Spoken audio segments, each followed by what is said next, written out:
新能源品牌当中不得不提的就是丰田。数十年来，丰田一直耕耘在新能源的市场中。今天呢，我们要为大家介绍全新的一汽丰田 BZ4X 和刚刚亮相的一汽丰田 BZ3。BZ4X 呢，我们之前已经拍过很多遍了，所以呢，在外观呀、内饰啊、动力上这些参数就不做过多的介绍了，大家可以去翻看我们之前的节目。今天在场地内，我们主要体验一下它的越野能力和在赛道中的表现。eTNGA 架构加上一个4驱，这种表现确实非常值得让人期待。但是今天呢，我最关心的其实是我身边的这台全新的 BZ3。虽然它的这个数比 BZ4X 小了一个数，但是呢，它的轴距依然达到了2880毫米。我觉得从外观上来说，这辆车是让人有那种眼前一亮的感觉。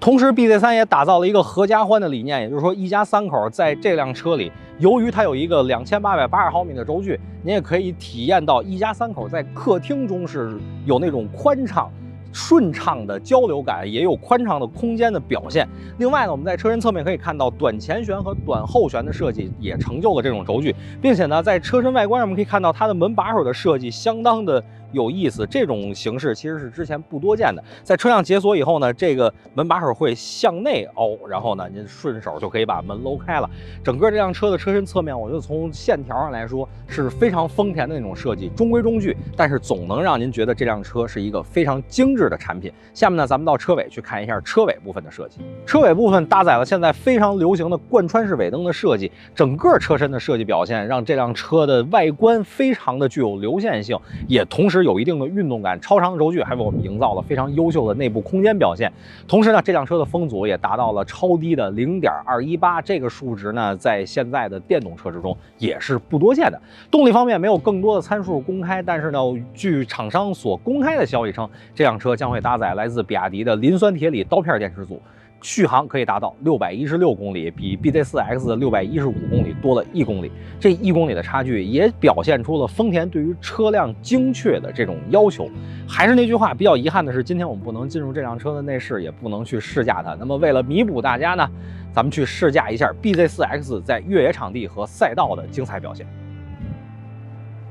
那么下面呢，咱们进入的是一个越野试驾的环节，体验这个 BZ4X。那之前呢，其实我们也有很多同事试驾过这辆车了，但是呢，今天咱们是首次针对它的这种越野性能去做一个简单的体验。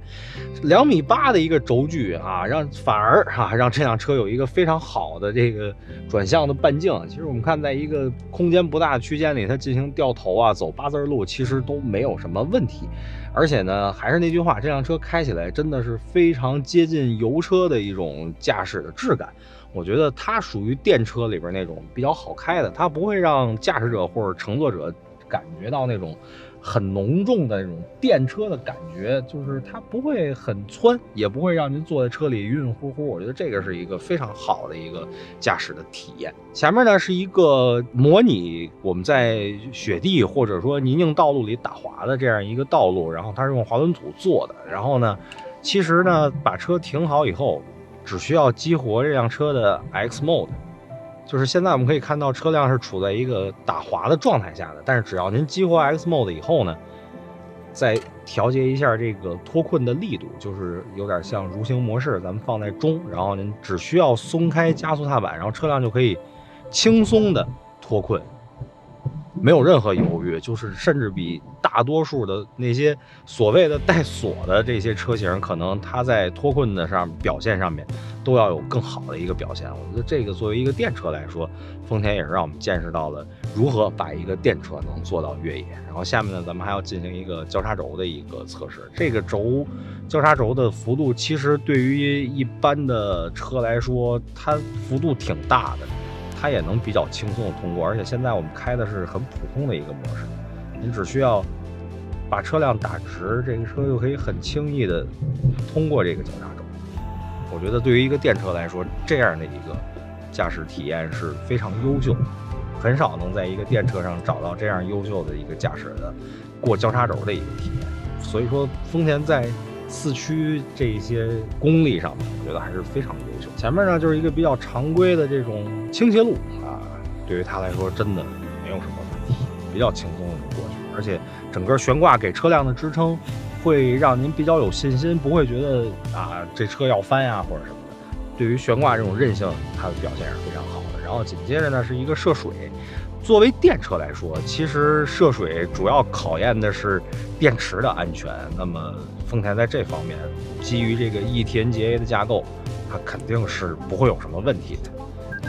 那么在整个这个越野科目的试驾中呢，这个 BZ4X 表现出来是那种比其他的电车都要强大的这种越野能力，甚至说很多这个油车的越野能力也不如它的这种越野能力去强。就是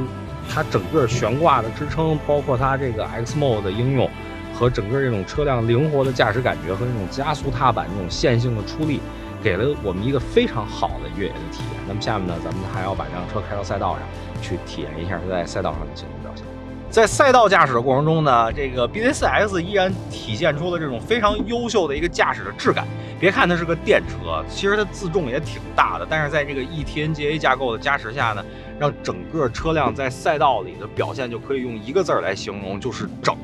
整个车辆的悬挂的调节和这辆车匹配的非常好，并且呢，在车身刚度方面和整个悬挂的刚度方面，包括加速、刹车和方向的这些操作上，您都不会觉得说这辆车会有丝毫有点散的感觉。最明显的感受就是这辆车在赛道驾驶的过程中，它为您提供就是非常整的这种驾驶质感。另外呢，就是在动力方面，这辆车的动力其实还是非常不错的。另外呢，在整体的动力的输出上，它也有这种电动车的这种线性的表现，同时呢，它也不会让乘坐者觉得这辆车会很窜，让人头晕的那种，就是标准电动车让人头晕的那种感觉。所以 BZ4X 无论是在越野场地中，还是在赛道中，我觉得它都是一把好手。